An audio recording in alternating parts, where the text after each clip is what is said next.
Kalingap Edo, grabe, pinagkaisahan at bakit nga ba, ano ang dahilan?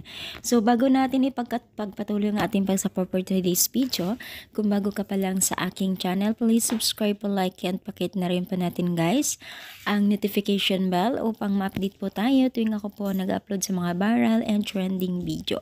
So alam nyo ba guys na itong si Kalingap Edo at ang mga iba pang supporters o basher ay talagang hindi po nakapigil na ipagkaisa nitong si Kalingap Edo dahil nga po sa kanilang nakitang inastab during live at ito kasi si Beyonce ay nag-heart siya ay tila hindi po siya pinansin at yun ay dahilan kung bakit nagalit sila sa kanya at talagang maraming nambash po sa kanya. Bakit daw ginanon si Beyonce?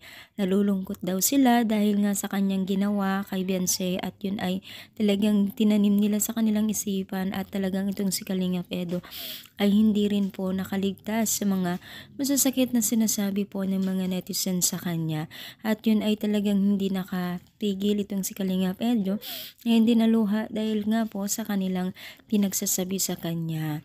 Pero alam ko guys na alam ko na strategy lang po nila ito at talagang parang tinaprank lang naman tayo kung gaano sila ka-importante sa atin, kung gaano ka-importante sila kay Beyonce, noon saan ay talagang nakita nila at nakita naman po ng Team Kalingap na kung gaano kamahal ang netizens ng si Beyonce at hindi talaga nila pinalipas yung ganyan.